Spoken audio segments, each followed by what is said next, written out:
Hello दोस्तों, नमस्कार। स्वागत है आपका सक्सेस इन हिंदी एकेडमी में। आज की हमारी वीडियो का विषय रहेगा कहानी, जो कि हमारे आपके पाठ्यक्रम में 21 कहानियां हैं और मैंने 14 कहानियां करवा दी हैं। बिल्कुल 21 की 21 ही करवाऊंगी। अगर आप इसकी पीडीएफ लेना चाहते हैं तो इस नंबर पर संदेश भेजकर प्राप्त कर सकते हैं और ये पेड पीडीएफ रहेगी। और निःशुल्क तैयारी करना चाहते हैं तो ये भी प्रॉपर वे हमारे साथ करते रहें और बिल्कुल लगातार आपका पाठ्यक्रम चलेगा। तो चैनल को सब्सक्राइब कर ले अगर आप नेट और हरियाणा असिस्टेंट प्रोफेसर की तैयारी कर रहे हो तो। ठीक है, तो अभी हम शुरुआत करते हैं। ये देखिए, आपकी पिता कहानी है और मैंने 14 कहानियां मैं बता चुकी हूँ, डाल दिया। 21 की 21 क्रमबद्ध पढ़ेंगे। उसके बाद आपके नाटक उपन्यास सारी ये पढ़ेंगे आप। लेकिन पीडीएफ आपको पेड में मिलेगी और निःशुल्क आपको क्लास मिलेगी। ठीक है। हिंदी साहित्य के शीर्षक कहानीकार ज्ञानरंजन का जन्म 1936 में महाराष्ट्र के अकोला गांव में हुआ। कहानी पढ़ने से पहले हम क्या है, लेखक के जीवन परिचय के बारे में जान लेते हैं, उनकी रचनाओं के बारे में जान लेते हैं, क्योंकि उनकी रचनाओं से भी प्रश्न बनते हैं और उनके जीवन संबंधी यानी उनके जन्म तिथि है, कहाँ जन्म हुआ था, ये भी क्रमबद्ध तरीके से लगाने आ जाता है।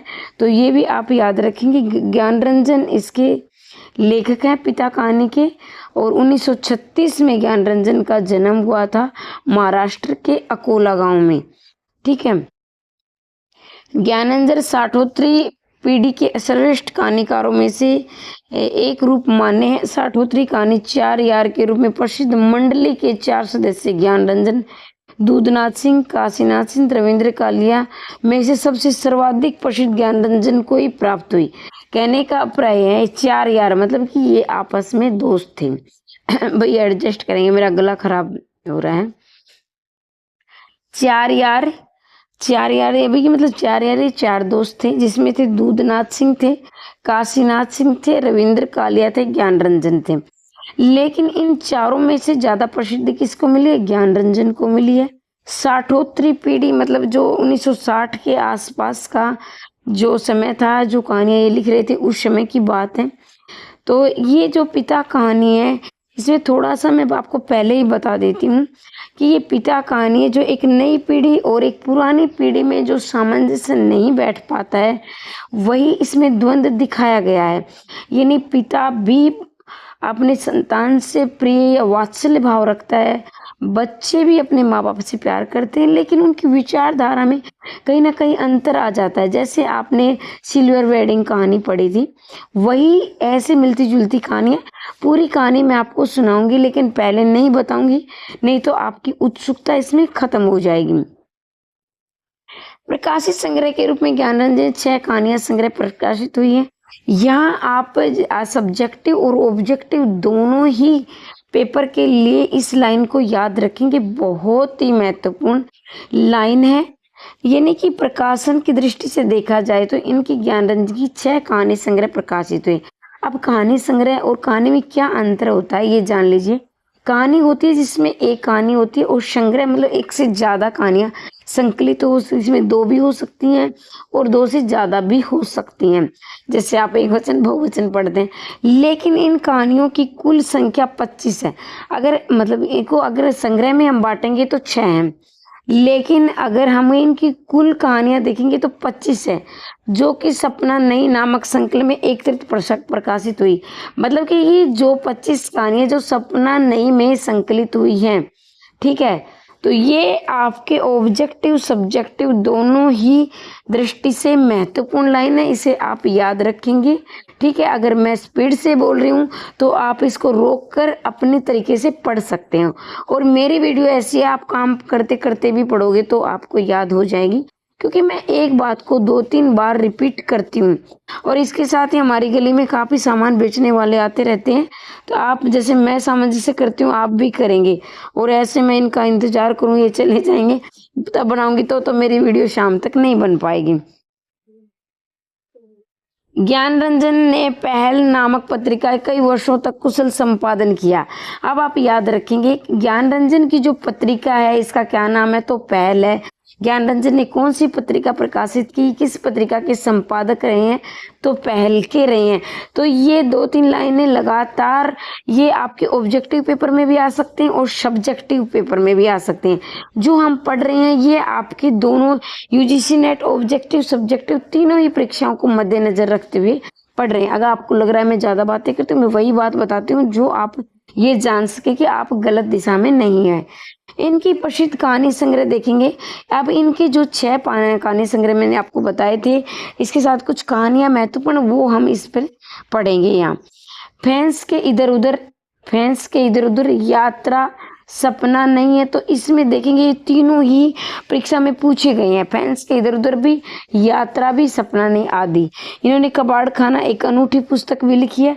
कबाड़ खाना और नामक एक अनूठी पुस्तक भी लिखी है। अब ये कबाड़ खाना क्या है, एक पुस्तक का नाम है। इन्होंने कबाड़ खाना नामक एक अनूठी पुस्तक भी लिखी है। तो ये कबाड़ खाना इनकी क्या है, एक पुस्तक है। इनके द्वारा प्रसिद्ध कहानियां घंटा, ये भी परीक्षा में बहुत बार पूछी गई है, इसे आप याद रखेंगे। तो मैं आपको ये भी बताती हुई चलूंगी कि कहाँ से प्रश्न बनते हैं। बहिर्गमन, संबंध, हास्य, रस, छलांग, शेष, पिता तो आपके पाठ्यक्रम में ही है। यात्रा, कलह, अनुभव। तो एक बार मैं फिर से रिपीट कर रही हूँ, आप इसे ध्यान से सुनेंगे और देख भी लेंगे। फैंस के इधर उधर, यात्रा, सपना नहीं है, तो ये पूछी गई हैं। कबाड़ खाना नामक एक अनूठी पुस्तक भी है इनकी, ये भी याद रखेंगे। इनके द्वारा लिखी प्रसिद्ध कहानी घंटा, ये गत वर्षों में पूछी गई है। बहिर्गमन, ये भी पूछी गई है। संबंध, हास्य रस, छलांग, शेष, पिता, यात्रा, अनुभव, तो ये इनकी क्या है, रचनाएं हैं, इन्हें आप याद रखेंगे। पहले इनकी क्या है, पत्रिका है। तो ये यहाँ तक प्रश्न बनते हैं आपके ऑब्जेक्टिव परीक्षा के लिए, बहुत महत्वपूर्ण है। ज्ञान रंजन नई कहानी के कथाकारों की तरह कविता विरोधी नहीं है।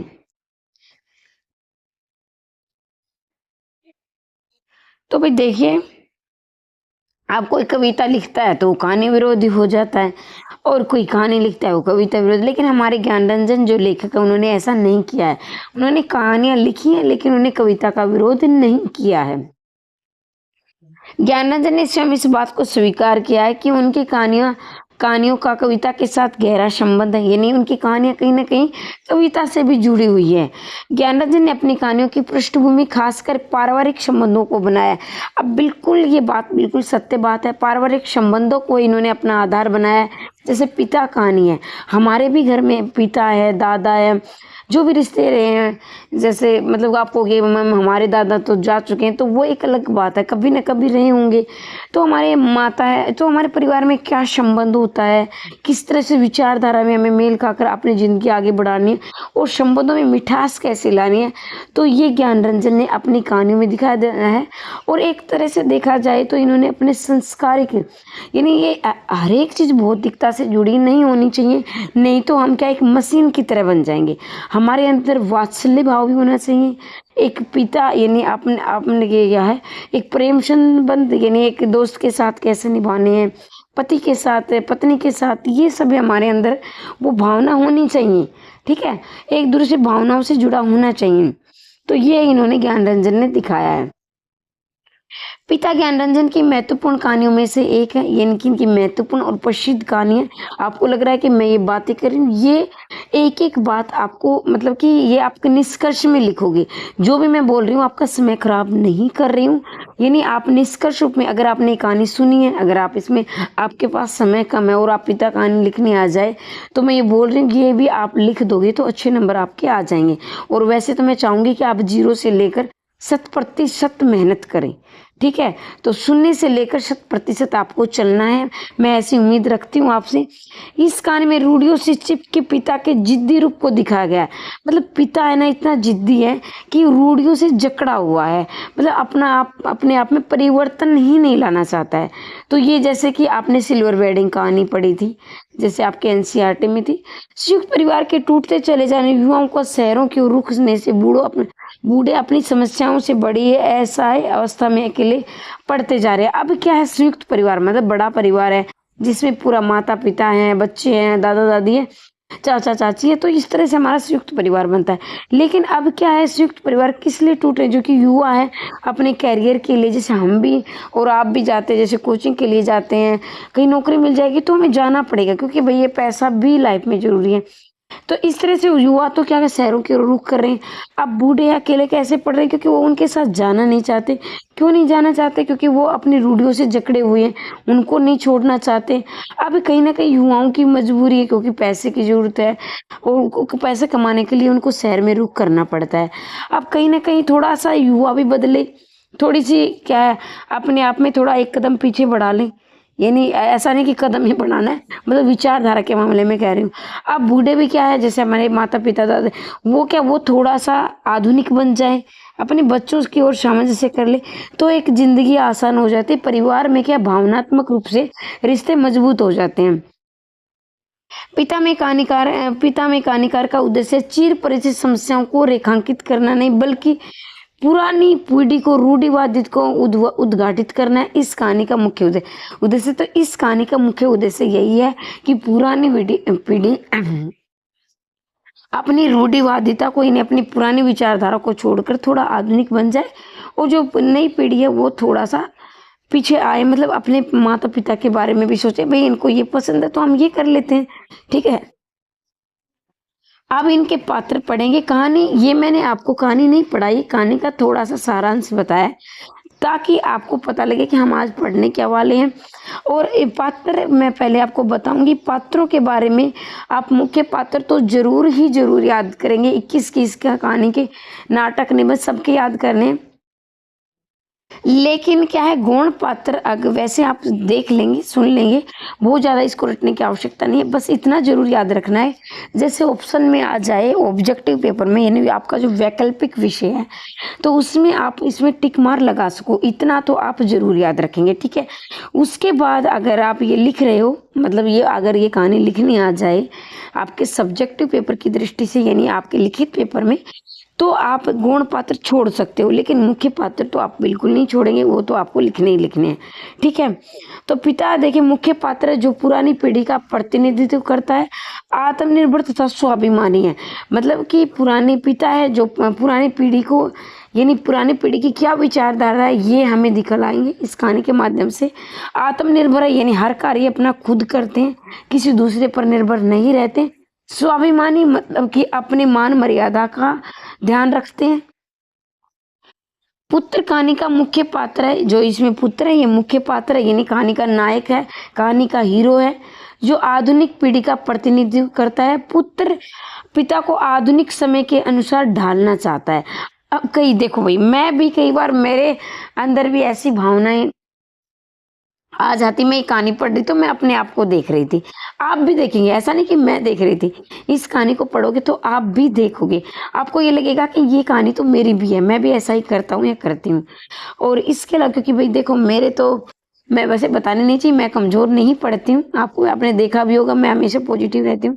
लेकिन फिर भी मैं, जब मेरे मम्मी पापा थे तो मैं भी कई बार ऐसा द्वंद्व करती थी। अब तो खैर नहीं रहे हैं, तो खैर मेरे सास ससुर के साथ मेरा ऐसा व्यवहार रहता है जो इस कहानी में मैं पढ़ रही हूँ, आप भी पढ़ेंगे। अन्य देखेंगे, अन्य पात्र यानी गौण पात्र, जिसमें देवा है, दादा भाई है, सुधीर है, माँ है, कप्तान भाई है। तो ये कहीं ना कहीं कहानी में कहानी को आगे बढ़ाने में थोड़ी बहुत भूमिका इनकी भी है, तो इनको भी आप याद कर लेंगे। एक बार मैं फिर से रिपीट कर रही हूँ, देवा है, दादा भाई है, सुधीर है, माँ है, कप्तान भाई आदि। तो अब हम कहानी पढ़ेंगे विस्तार से। कहानी विस्तार से पढ़ने से पहले, इस कहानी में मैंने कुछ लाइनें नहीं लिखी हैं, वो महत्वपूर्ण लाइनें छूट गई हैं, लेकिन मैं जिसने पीडीएफ ले रखी है, ये मैं आपको क्या है, ये मैं भेज दूंगी ग्रुप में, और जो पीडीएफ नहीं ले रहे हैं उनको मैं बता दूंगी। तो इस कहानी का प्रकाशन 1965 में हुआ था। कब हुआ था? 1965 में कहानी प्रकाशित हुई थी, बस यही इसमें छूट गया है, तो आप याद रखेंगे 1965 में कहानी प्रकाशित हुई थी। बाकी जिसने ये ले रखी है पीडीएफ, वो भी चिंता ना करें, ये मैं आप अपना उतार लेंगे, मैं इसको क्या है ग्रुप में भेज दूंगी, ठीक है। पिता ज्ञानरंजन की समकालीन सामाजिक तथा सांस्कृतिक स्थिति का चित्रण करने वाली अद्वितीय कहानी है। अब मैं आपको एक एक शब्द का एक्सप्लेन करती हुई चलूंगी, व्याख्या करूंगी, ताकि आपको लिखने में दिक्कत ना आए। तो इसमें समकालीन मतलब आज भी ये कहानी ये क्या है, सटीक बैठती है आज के समय में भी। सामाजिक मतलब समाज में, सांस्कृतिक जो हमारे जो हमारी कलाएं हैं, आचार विचार है, रहन सहन, ये क्या हमारी संस्कृति है। अद्वितीय मतलब कि ऐसा लगता है कि इसके समान कोई दूसरी कहानी है ही नहीं, बहुत अच्छी कहानी है। पिता संयुक्त परिवार में एक सम्मानित सदस्य, भाई हम सभी बात को पता है कि पिता एक बड़े परिवार में क्या दर्जा होता है, एक सम्मानित, सभी उसका सम्मान करते हैं, उनका माफ कीजिए उनका सम्मान करते हैं। पारिवारिक असंपूर्ण कहानी कारण अकेलापन तथा किसी प्रकार की असुविधा नहीं उठानी पड़ती, बल्कि ये सम चीजों के प्रति तटस्थता और अन्यमनस्कता दिखाते हैं। मतलब कि ये बिल्कुल तटस्थ रहते हैं, मतलब ये नहीं कि अब बीमार हो गए हैं कि दूसरे को काम बता दिया या एक थकान महसूस करते हैं, बिल्कुल ऐसा नहीं है, क्योंकि हर कार्य खुद कर देंगे। मैं आपको पहले ही बता चुकी हूँ। परिवार उन्हें छोड़कर नहीं कहीं नहीं जाता है, तो उनके इर्द गिर्द सुविधाएं जुटाने का प्रयास करता है, लेकिन पिता इन प्रयासों के प्रति कोई रुचि प्रदर्शित नहीं करते। मतलब परिवार क्या है, मैं पहले बता चुकी, भाई सुख सुविधा जुटाना चाहता है, लेकिन क्या पिता को उनमें कोई रुचि नहीं है। वो जैसे हैं वैसे ही जीना चाहते हैं, अपने आप में परिवर्तन नहीं लाना चाहते हैं। पिता में पारिवारिक संबंधों के नए आयाम को उजागर करने की कोशिश दिखाई देती है। मतलब पिता कहानी में एक पारिवारिक संबंध नए आयाम को उजागर मतलब प्रदर्शित करने को इसमें कोशिश की है। दूसरी कहानी में इससे अलग है, भाई दूसरी कहानियां क्या है, इससे अलग है। पिता अपने रूढ़ी संस्कारों में चिपके हुए हैं। अब पिता है बिल्कुल अपनी रूढ़ियों से चिपके हुए हैं, बिल्कुल अपने आप में परिवर्तन नहीं लाना चाहते हैं। मैं पहले ही बता चुकी हूँ, बिल्कुल सिल्वर वेडिंग कहानी की तरह है। आवश्यक सुविधाओं के बार बार आग्रह करने पर भी भाई ये कुछ बेचने वाला आ गया है, उन सुविधाओं का उपयोग नहीं करते। भाई इनकी भी अपनी रोजी रोटी, बिल्कुल ऐसा मैं नहीं कहूँगी तो, लेकिन हाँ थोड़ी असुविधा जरूर हो जाती है। जब घर के लोग आवश्यक सुविधाएं मुहैया कराने के हमेशा तैयार रहते हैं, मतलब घर के लोग क्या आवश्यक सुविधाएं चाहते हैं, लेकिन पिता नहीं चाहते हैं। आज जब संयुक्त परिवार के लगातार टूटने से बूढ़ों की स्थिति काफी दयनीय हो गई है, इनमें अकेलेपन जीवन के आखिरी दिन बिताने पड़ते हैं। मतलब कि ये कि जैसे आपने देखा होगा वृद्धाश्रम खुल रहे हैं, तो ये नहीं, मैं ऐसा महसूस करती हूँ जैसे हम देखते हैं वृद्धाश्रम किसी के माता पिता को, तो हमारे मन में पता क्या विचारधारा आती है, हो इनके बेटा बेटी कैसे रहे होंगे, या भाई इनकी बहू कैसी जो कि भाई ये नहीं अपने सास ससुर की सेवा नहीं करना चाहती। लेकिन मैं हमेशा दोनों ही दृष्टि से देखती हूँ, क्योंकि वो वहाँ मॉडर्न बन जाते हैं, जाकर गाते हैं नाचते हैं, मैं चाहती हूँ वो खुश रहे जहाँ भी रहे। लेकिन भाई कहीं ना कहीं अगर वो ऐसा ही सामंजस्य अपने बहू और अपने जो पुत्र वधू है और अपने बेटा उसके साथ सामंजस्य घर पर ही करे, तो घर पर भी खुश रह सकते हैं। लेकिन वो ऐसा करने के लिए वहाँ बिल्कुल तैयार नहीं रहते। तो कहीं ना कहीं थोड़ी बहुत कमी बूढ़ों की भी रहती है और थोड़ी बहुत हमारी भी रहती है कहीं ना कहीं। तो ये हम देखेंगे। तब ऐसे अब भी संयुक्त परिवार में अस्तित्व बना हुआ है, मतलब कि अगर वो ऐसा कर लेते तो अस्तित्व बना रहेगा, लेकिन नहीं करते तो अस्तित्व टूट जाता है। या बूढ़े संयुक्त परिवार में साथ रहते भी नहीं रहते, यानी अपनी जिद और पुरानी मान्यता विश्वास में इस हद तक चिपके होते हैं, किसी प्रकार का नयापन वे स्वीकार नहीं कर पाते। मतलब वो अपनी जिद पे इतने चिपक जाते हैं और किसी तरह की मान्यताओं को बदलने के लिए बिल्कुल भी तैयार नहीं होते हैं। पिता कहानी के पिता ऐसा नहीं है, मतलब वो कमजोर नहीं है, वे परिस्थितियों के अनुरूप खुद को डाल नहीं लेते हैं, वे स्वाभिमानी किसी का एहसान नहीं लेना चाहते हैं, यहाँ तक कि अपने बेटे का भी नहीं। बहन की पढ़ाई में भाई द्वारा खर्च किए गए नियमों का हिसाब रखते हैं। एक दिन उस भाई को उतने रुपयों की पासबुक थमा देते हैं। मतलब कि वो ऐसे हैं, यानी हर भाई का कर्तव्य होता है कि अपनी छोटी बहन है या छोटा भाई है तो उनकी पढ़ाई का खर्चा उठाए। लेकिन इसमें पिता ऐसे हैं, जब वो अपनी बहन की पढ़ाई का खर्चा उठाते हैं तो वो उनकी पासबुक अपने बेटे के हाथ में थमा देते हैं। मतलब कि ये सोचते हैं कि ये मेरी बेटी है तो इसका क्या है खर्चा मैं उठाऊंगा। वो इतने स्वाभिमानी है। कौन है इस कहानी के पिता है। उन्होंने शक है कहीं भविष्य में उनका बेटा अपनी बहन को ये ऐसा न होने दे कि उसी की बदौलत उस भाई ने अपनी पढ़ाई पूरी की है, मतलब कि उस बहन ने भाई की बदौलत की वजह से पढ़ाई पूरी की है। उनको डर है कहीं भविष्य में जाकर उनका बेटा उलाना न दे दे कि मेरी वजह से तुमने ये पढ़ाई पूरी की है। तब शायद उसे अत्यंत मार्मिक पीड़ा से गुजरना पड़ेगा। मतलब कि ये अगर आपको कोई कहे कि मेरी, आप मान लीजिए कल असिस्टेंट प्रोफेसर बनते हैं, कल कोई आपको ये कहे, आपका बड़ा भाई या आपकी बड़ी बहन जो भी है, कि मेरी वजह से आप इस पद पर, तो आपको कहीं ना कहीं आघात होगा, दर्द होगा, तो एक मार्मिकता होगी अपने। तो वही इसमें दिखाया गया है कि कल मेरी बेटी की पढ़ लिख कर कामयाब हो गई, अगर मेरे बेटे ने उलाना दे दिया, यानी क्या शक ये जता दिया, मतलब कि अपना आभार जता दिया, कहीं ना कहीं आभार तो मैं इसको नहीं कहूंगी, मतलब ये जता दिया कि एहसान जता दिया, तो उसको क्या दर्द होगा, वह अपने पिता को माफ नहीं कर पाएगी। यानी कि ये काम किसका था? आज मेरा गला बहुत ज्यादा खराब है। तो ये काम किसका था? पिता का था। तो कहीं मेरा बेटा एहसान न जता दे मेरी बेटी पर, तो वो ऐसा सोचते हैं। इस तरह से पिता का एक कदम दूरदर्शितापूर्ण लगता है, मतलब वो दूर की सोचते हैं, भाई आगे भविष्य की सोचते हैं। पिता को व्यवहारिकता का पूरा ज्ञान है, मतलब पिता को कैसा व्यवहार करना चाहिए पूरा ज्ञान है। पिता इस कदम को भले ही अटपटा मान लिया जाए, ये हमारे सामाजिक जीवन की एक सच्चाई है, मतलब आपको भी अटपटा लगे, लेकिन ये वास्तव में आज के जमाने की और इस समाज की सच्चाई है। ये कोई भी स्वाभिमानी पिता अपने किसी संतान पर दूसरों का एहसान बर्दाश्त नहीं कर सकता है, बिल्कुल दूसरों का एहसान बर्दाश्त नहीं। पुरानी पीढ़ी के में लोगों की इस तरह की प्रवृत्ति देखने को मिलती है। पिता कहानी परिवार के इन बिंदुओं को सहज ढंग से अभिव्यक्त करती है, लेकिन ये पिता का ही नहीं, बिल्कुल ये कहानी हमारे जमाने में, ये नहीं, ये उस समय भी होता था। 1965 में कहानी प्रकाशित हुई थी, उस समय भी और आज भी और आगे भी कुछ चीजें ऐसी होती हैं जो आज भी चलती हैं, पीछे भी चली हैं और आगे भी चलेंगी। जैसे कुछ मैं उदाहरण दूंगी तो शायद आपको हंसी आ जाए। कुछ सूट ऐसे कॉमन होते हैं, कुछ फैशन ऐसे होते हैं जो हमेशा प्रचलन में रहते हैं, तो वैसे ही है, कुछ आदतें भी ऐसी होती हैं, कुछ व्यवहार भी ऐसे होते हैं कि हर एक माता पिता चाहते हैं कि वो अपने संतान का पालन पोषण खुद करे, अपना जो भी उसका कार्यभार है, जो भी उनकी जो पढ़ाई है, लिखाई है, खाने पीने का खर्चा है, जैसे खुद करे। दूसरे का एहसान बर्दाश्त कोई नहीं कर सकता है, और कोई करता है तो भाई वो कहीं ना कहीं उसमें स्वाभिमानता का अभाव है। पिता कहानी में पुरानी पीढ़ी में समकालीन परिवेश में कटते चले जाने का दर्द चित्रित है, मतलब कि क्या है, परिवार हमारे कट रहे हैं, यानी दूर हो रहे हैं। हम क्या है, हम पूरी तरह से, हमारी भी ये मजबूरी है कहीं ना कहीं। जैसे हम पढ़ रहे हैं तो अगर हम 1 नंबर से रह गए, आधे नंबर से रह गए, तो ये क्या है, अगर हम परिवार को बहुत ज्यादा समय दे रहे हैं तो भाई मतलब कि हम नौकरी से पीछे हो रहे हैं। और नौकरी नहीं मिलेगी तो हमारी क्या जिंदगी होगी। अगर नौकरी ले ली तो भाई हम क्या है, अपने दादा और पिता पर से, यही बात है ये। तो कहीं ना कहीं हमारी भी मजबूरी है।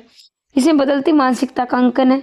ये मानसिकता के कारण चले जाने में असमर्थ पिता की कहानी है, मतलब कि मानसिकता है एक दूसरे को अलग कर रही है, पिता और बेटे को। तो इसमें एक बड़ी दर्द और मार्मिक कहानी भी है। इसमें 2 पीढ़ियों की संघर्ष का चित्रण किया गया है। कहानी में पिता को कनखों से क्यों देखता है, क्या उसमें इतना एहसास नहीं कि पिता से आंख मिला सके? दरअसल बात ऐसी नहीं है, वह पिता के अटपटे कार्यों तथा जिद से उपजे रोष को काबू रखने के लिए इस तरह से तटस्थता ओढ़ लेता है। मतलब कि उसके पिता ने इतनी जिद ओढ़ रखी, रोष है, रोष आक्रोश, मतलब अंदर कहीं ना आक्रोश होता है कि वो बिल्कुल मैं तो यही करूंगा, मुझे तो यही पसंद है। लेकिन क्या है, पिता और बेटा उसे प्यार करता है, लेकिन चाहता है कि मेरा पिता थोड़ा सा बदल जाए, तो हम दोनों में और क्या है, और गहराई से हमारा रिश्ता मजबूत हो उसकी। ये तटस्थता कहानीकार को भी हो सकती है, बिल्कुल है। ये तटस्थता है कहानीकारों को, जैसे कहानी लिख रहे हो, क्या पता उसकी अपनी कहानी हो, उसका अपना दर्द हो। तो और ये मैं कह रही हूँ कि मैंने पढ़ा तो मैं भी महसूस करती कि कहीं ना कहीं ये कहानी मेरी है, और आपको लगेगा कि हमारे घर की भी है। इस कहानी में अधिक धारवार या पैनी हो गई है। पिता एक चट्टान बनकर रास्ते में पड़े हैं, जिन्हें हिलाकर नहीं उनसे बचकर निकला जा सकता है। मतलब एक चट्टान है, ये भारी चट्टान है, तो आप मान रास्ते से निकल रहे हो तो आप कितनी कोशिश, वो अपनी जगह से नहीं हिलेगी, क्योंकि वो कहीं ना कहीं मतलब कि चट्टान ऐसी होती है जिसमें भाई जान तो होती नहीं, वो हिलना नहीं चाहती है, और आप उसे हिला नहीं सकते, तो आप क्या करोगे, उसके रास्ते से निकल कर आगे बढ़ जाओगे। तो वो पिता क्या चट्टान की तरह बिल्कुल मजबूती के साथ बिल्कुल नहीं बदलना चाहते हैं, और बेटे की भी मजबूरी है। वे जो कुछ भी करते हैं अपनी इच्छा से करते हैं, चाहे उनका व्यवहार किसी को अच्छा लगे या ना लगे। मतलब उनको पिता को कोई मतलब नहीं है कि तेरे बेटे को बुरा लग रहा है या बेटी को, बिल्कुल वो अपनी तरह से भी मैं जो मुझे अच्छा लगेगा वही करूँगा। इसकी उन्हें कोई परवाह नहीं है, अपनी मान्यताएँ हैं, उनकी अपनी मान्यताएँ हैं, उनके अपने विश्वास है। इसी से उन्हें कोई फ़र्क नहीं पड़ता कि बेटे को बुरा लगता है तो क्या है वो थोड़ा बदलें, बिल्कुल वो नहीं बदलने को तैयार है। इस अर्थ में पिता कहानी में पूरा परिवार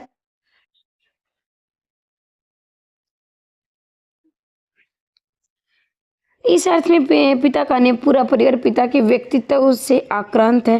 कहानी में पुरानी रूढ़ियों से चिपके नए को स्वीकार न करने अहंकार की जड़ता का चित्रण है। पुरानी पीढ़ी में इस तरह की प्रवृत्ति आमतौर पर देखी जा सकती है। दूसरों के लिए सुविधाएं जुटाने वाली पीढ़ी खुद खर्चा कर फालतू समझती है। घर में लड़के सुख सुविधाएं जुटाते हैं, पिता उनमें अनासक्त तथा बच्चों का अनुरोध नहीं मानते हैं, परिवार के सदस्य हार जाते हैं। मतलब वो जब मान लीजिए हमको ये नई चीज़ ले आए घर में, चले भाई आज की ज़रूरत है, मान लीजिए आपने वाईफाई लगवा लिया, तो क्या पिता कहेंगे ये भी क्या फालतू का खर्चा है, लेकिन भाई हमारी तो ज़रूरत है ना। पुरानी पीढ़ी में एक महत्वपूर्ण बात ये देखने को मिलती है कि अपनी आय के अनुरूप ही खर्च करने की मायत उतने में ही संतुष्ट रहती है। मतलब पुरानी पीढ़ी क्या चाहते हैं, जैसे कम से कम खर्चा करें, ठीक है। अब अर्थात इसकी इच्छाएं कुल मिलाकर सीमित है। उनकी इच्छाएं क्योंकि उन्हें एंड्रॉयड फ़ोन की ज़रूरत नहीं है, उन्हें वाईफाई की ज़रूरत नहीं है, उन्हें एलईडी की ज़रूरत नहीं है, तो वो क्या है ये खर्चा करेंगे ही नहीं। जिन्होंने अपना एक पूरा कर लेती है, जबकि नई पीढ़ी इच्छाओं का विस्तार काफ़ी होता है, आय के साधन आमतौर पर सीमित है। मतलब कि आम तो भाई आय भी बढ़ाना चाहते हैं, सुख सुविधाएं भी जुटाना चाहते हैं, लेकिन हमारी पूरी पीढ़ी ऐसे करने को बिल्कुल तैयार नहीं होती है। मध्य वर्ग की त्रासदी यही कि उनकी इच्छाएं आकांक्षित तो होना है, आमदनी कम है। ये हमारे साथ भी होता है, जैसे हम क्या हम जॉब में नहीं है तो हम क्या है कमाते कम और क्या हमारी इच्छाएं ज़्यादा हैं। तब ऐसी कुंठा और हताशा की प्रवृत्ति बलवती होना स्वाभाविक है। सीमित असीमित ये विस्तार पुराने और नए संघर्ष के रूप में देखा जा सकता है। दो पीढ़ियों का संघर्ष के बीच के फासले और ज़्यादा बढ़ा देते हैं। अब दो पीढ़ी के फासले क्यों बढ़ रहे हैं, आमदनी के साधन कम है और सुख सुविधाएं क्या है ज़्यादा लेना चाहते हैं, तो ये क्या है पुरानी पीढ़ी और नई पीढ़ी में फासले बढ़ा देती है। पिता कहानी का इसका स्पष्ट संकेत देखने को मिलता है। यहाँ दो विरोधी अस्मिता की टकराट है। दो विरोधी अस्मिता कौन हो गई, एक तो पुरानी पीढ़ी और एक नई पीढ़ी। पुत्रों को लगता है पिता एक बुलंद दरवाजे की भांति खड़े हैं जिसे टकरा टकरा कर हम निहायती पिद्दिनी जिद्दी और दयनीय होते जा रहे हैं। पिद्दी नहीं आएगा भाई, ये जिद्दी आएगा। पुरानी पीढ़ी से विचार नहीं मिलने, इसकी नासमझ में नई पीढ़ी का क्रुद्ध होना व्यंग्य करना एक सच्चाई है, ठीक है। सारी सुख सुविधाओं के भोग के बावजूद इतना अधिक आत्म केंद्रित है कि दूसरे से मिल पाने में ऐसा है, वह चिल्लाकर ये भी नहीं कह सकता कि पिता तुम अहमवादी हो, पाखंडी हो, क्योंकि इससे कुछ घट जाने का डर। नई पीढ़ी की अस्मिता की तलाश इतनी कमजोर और आत्म केंद्रित है कि उसकी कोई अस्मिता ही नहीं बन पाती है, बिल्कुल है। तो इस लाइनों से आप क्या समझे, जैसे कि है ना, हम कई बार कहते हैं ना अपने पिता को, आप मान लीजिए आप कहोगे कि कोई कहीं है, जैसे इसमें कहा गया है, इस कहानी के हिसाब से मैं बताऊंगी, जैसे कि हम मान लीजिए हम एसी है तो हम गर्मी के समय में वो बेटा कहता है कि पापा आप ही पेड़ के नीचे क्यों रहते हो। हालांकि इसको विस्तार इसलिए नहीं दिया कि इसमें किसकी जरूरत नहीं है, मैं वैसे बता रही हूँ आपको। तो वो कहते हैं कि इसकी जरूरत नहीं, आवाज़ चल रही है। लेकिन क्या है, अब आप ये भी नहीं कहोगे कि आप अहंकारवादी हो, आप घमंडी हो। अगर आपने ऐसा बोल दिया तो समझ लो आपके लिए आफत आ जाएगी। तो वही इस कहानी में दिखाया गया है क्योंकि पुरानी हमारी जो नई पीढ़ी की अस्मिता भी नहीं है कि हम उनको समझा भी नहीं सकते हैं। अगर हम समझाएंगे तो दो चार बातें सुनेंगे। कहानी में पिता पति कठोर है, उसके मन में विद्रोह है, फिर भी पिता को खुलकर विरोध नहीं कर पाता है, इसलिए कि पिता अभी बहुत कुछ पाना है, क्योंकि पिता से भी हमें प्यार भी चाहिए ना, पिता से। अभी उसके सामने लंबी जिंदगी खड़ी है, वह पिता को नाराज कर अपना नुकसान नहीं करना चाहता, मतलब वह पिता को नाराज नहीं करना चाहता है। वह अपनी स्वार्थ पूर्ति के लिए पिता से बंधा हुआ है, अन्यथा पिता को दुदकारने और अपमानित करने से शायद नहीं चूकना। यही हमारे समाज का यथार्थ है। भाई कहीं ना कहीं क्या है, एक तरह से देखा जाए तो थोड़ा सा स्वार्थ क्या है बेटे के अंदर भी, अगर वो पिता को दुदकार देगा, उन्हें अपमानित कर देगा, तो क्या वो इन चीज़ों से हमें वंचित ना कर दे। जैसे कि फॉर उदाहरण के लिए दें कि जैसे कि पिता के नाम पर ज़मीन होती है, तो कहीं बेटा बेटी के मन में ये भी होता है कि हम इन्हें ये कह देंगे तो हमारे नाम ज़मीन नहीं होगी। तो कहीं ना कहीं एक तरह से देखा जाए तो जो नई पीढ़ी का भी स्वार्थ है बंधा होता है। जैसे इस कहानी में दिया गया कि कहानी पिता के प्रति कटु मन में विद्रोह है, फिर भी पिता का खुलकर विरोध नहीं कर पाता, इसलिए कि उस पिता में कभी बहुत कुछ पाना, उस पिता से उसे बहुत कुछ पाना है। अभी उसके सामने लंबी जिंदगी खड़ी है, वह पिता को नाराज कर अपना नुकसान नहीं करना चाहता, अर्थात अपनी स्वार्थ पूर्ति के लिए पिता से बंधा हुआ है, अन्यथा पिता को दुदकारने और अपमानित करने से शायद नहीं चूकता। यही इस समय का यथार्थ है। मतलब कि पिता से वो बहुत कुछ लेना भी चाहता है, इसलिए वो पिता को नहीं दुदकार रहा है। नई पीढ़ी उनकी अटपटी हरकतों को इसलिए सहन करती है कि पिता वृद्ध है, अध है, बल्कि वह अपने पिता से लाभ पाना चाहता है। मतलब जो नई पीढ़ी ये सम्मान करती है तो कहीं ना कहीं ये नहीं करती कि ये पिता है या बूढ़े हैं, तो एक तरह से ये भी करती है कि भाई मैं इसके नाम जमीन है, घर है या पैसा, ये किसी क्या है, कहीं दान ना कर दे, हमारे नाम ना कर। तो कहीं पुरानी पीढ़ी को ये भी लालच होता है। ये स्वार्थ पूर्ति नई पीढ़ी को कहीं ना कहीं कठोर, निर्दयी तथा महत्वाकांक्षा बना देती है। ये स्वार्थ, ये आए दिन आप घटनाएं देखती हो पेपर में, ये बताने की आवश्यकता नहीं है, आप समझदार हो। पिता कहानी में संबंधों की पहचान, उसकी चीर फाड़ और गहराई में पहुंचने वाली अंतर्दृष्टि ज्ञानरंजन की प्रतिबद्धता और ईमानदारी का साक्षी प्रस्तुत करती है। तो हमारे ज्ञानरंजन जो लेखक है, इन्होंने बिल्कुल इन्होंने पुरानी पीढ़ी की भी जो स्वार्थपूर्ता वो भी दिखाई है, नई पीढ़ी की स्वार्थता भी दिखाई गई है। भाई उनकी पुरानी पीढ़ी की तो क्या स्वार्थ है, वो क्या अपने हिसाब से जिंदगी जीना चाहते हैं, तो कहीं ना कहीं उनका भी स्वार्थ है। पुरानी नई पीढ़ी का क्या है भाई, वो क्या है, माता पिता को इसलिए दूध करते कहीं ना कहीं भाई हमने इनको कुछ कह दिया ये नाराज हो जाएंगे, और ये जो हमारे ये चीज़ें हमारे नाम नहीं करवाएंगे, ये जो भी है। तो ये इन्होंने बिल्कुल ईमानदारी से ही कहानी लिखी है। तो नया उन्हें पुरानी पीढ़ी को छोड़ा, नई नई पीढ़ी को छोड़ा। निष्कर्ष क्या निकलता है, अब निष्कर्ष देखो। दो पीढ़ियों के अंतर और अजनबीपन इस कहानी बिना भावुक हुए, ये भावुक ऐसे लिखा जाएगा, ये पेंटिंग में गलत है, भावुक वे अभिव्यक्त कर दिया गया। इस कहानी में दो पीढ़ियों के वैचारिक टकराव को उजागर किया गया है। तो ये इस कहानी का उद्देश्य है, निष्कर्ष है। तो ये लाइनें आपको जरूर लिखनी है। अगर आप ये लाइन लिखोगे तो आपकी क्या है, नंबर आने में जो नंबर देने वाला 4 चांद लगा देगा, ठीक है। पिता कहानी के महत्वपूर्ण कथन। अब पिता कहानी के महत्वपूर्ण कथन देखेंगे आप। जब वह घूम फिर कर लौट रहा था, पिता अपना बिस्तर बाहर लगाए बैठे थे। कनखी से उन्होंने अपनी गंजी से पेट का पसीना रगड़ते हुए देखा। गंजी क्या है, रुमाल, वो माफ कीजिए रुमाल नहीं, तौलिया, ठीक है। वह घर के अंदर दाखिल हो गया। उसे लगा कि पिता गर्मी की वजह से नींद नहीं आ रही, लेकिन इस स्थिति से रोष हुआ कि सब लोग पिता से अंदर पंखे के नीचे सोने के लिए कहा करते, पर वह जरा भी नहीं सुनते। हमें क्या, भोगो कष्ट। अब मैंने तो यही उदाहरण दे के आपको समझाया था इस कहानी में। तो ये कथन लिए गए हैं कि मतलब कि वो क्या है, पसीने आ रहे हैं, पसीने पोंछ रहे हैं, कौन, पिता, लेकिन क्या है वो अंदर पंखे के नीचे नहीं सोना चाहते, क्योंकि भाई उनको सोने की आदत नहीं है, तो बारिश हो रही। तो हमें क्या, भोगो कष्ट। ये कौन करे, किसके कथन है, ये क्या है, उसके बेटे के कथन है, ठीक है। लड़कों द्वार बाजार से बुलाई बिस्किटें, महंगे फल, पिता कुछ भी नहीं लेते हैं, कभी लेते भी हैं तो बहुत नाक सिकोड़ कर उसको बेस्वाद होने की बातें शुरू में जोर दे देते हैं। अपनी अमावट गज्जक दाल रोटी के अलावा दूसरों की लाई चीज़ों से से नहीं कभी प्रभावित नहीं होते। वे अपने हाथ पाँव जानते हैं और अपना अर्जन उसी में संतोष रहते हैं। मतलब कि ये है कि अपने घर में देखा होगा, तो ये भी बेटे के कथन है। मतलब कि कई बार हम कहते हैं ना कि अपने बुजुर्गों से भी ये चीज़ खा लो, मान लीजिए हम क्या समोसे ले आए तो उनको पसंद ही, वो नहीं खाएंगे, उन्हें बेस्वाद लगेगा, व्यर्थ का खर्चा। तो वही है, इनके पिता को अमावट है, गज्जक है, दाल रोटी ये पसंद है और यही वो खाते हैं। अगर दूसरी चीज़ दे दी तो क्या उसमें क्या बेस्वाद, वो अपना नाक नुकुर निकलेंगे। तो ये बेटे के कथन है। उसका ये अक्सर चिल्ला उठने को हुआ, पिता तुम हमारा निषेध करते हो, तुम ढोंगी हो, अहंकारी हो, जहंकारी। लेकिन वह कभी चिल्लाया नहीं। मतलब उसका अंदर, उसके अंतरात्मा बोल रही है, उसका हृदय बोल रहा है कि तुम ढोंगी हो, अहंकारी, लेकिन ऐसा बोलते नहीं। क्यों नहीं बोलते, कहीं पिता नाराज नहीं हो जाए। वो चिल्ला सकना मुमकिन भी नहीं, अनुभव करता था उसके सामने जिद्दी पड़ी है, पिता इस तरह चिल्लाने में उसका नुकसान हो सकता है। मतलब उसका मन करता है कि तुम जिद्दी हो, तुम अहंकारी हो, तुम बदलने की तैयार नहीं हो, लेकिन वो ऐसा करते नहीं क्योंकि उसके अंदर कहीं ना कहीं स्वार्थ है। तो ये लाइनें बहुत महत्वपूर्ण, याद रखें। उसे लगा पिता एक बुलंद भीमकाय दरवाजे की तरह खड़े हैं। भीमकाय मतलब भीम, भीमकाय मतलब भीम किस के शरीर जैसा। भीमकाय, भीम कितने लंबे चौड़े थे, जैसे ये हमारे जो महाभारत की भीम है उनका जिक्र किया, जिसे टकरा कर हम निहायती पिद्दी और दैनी हो जा रहे, जिद्दी, ठीक है, जिद्दी है। तो ये कथन है। और तो इस तरह से हमारी ये पिता कहानी समाप्त होती है। अगर आपको इसकी पीडीएफ चाहिए तो आप इस नंबर पर संदेश भेजकर वो या वॉइस कॉलिंग करके प्राप्त कर सकते हैं।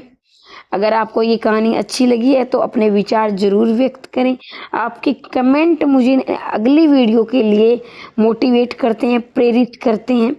और इनसे आपके UGC net Haryana objective subjective interview यानी चारों ही प्रोसेस की आपकी तैयारी हो जाएगी।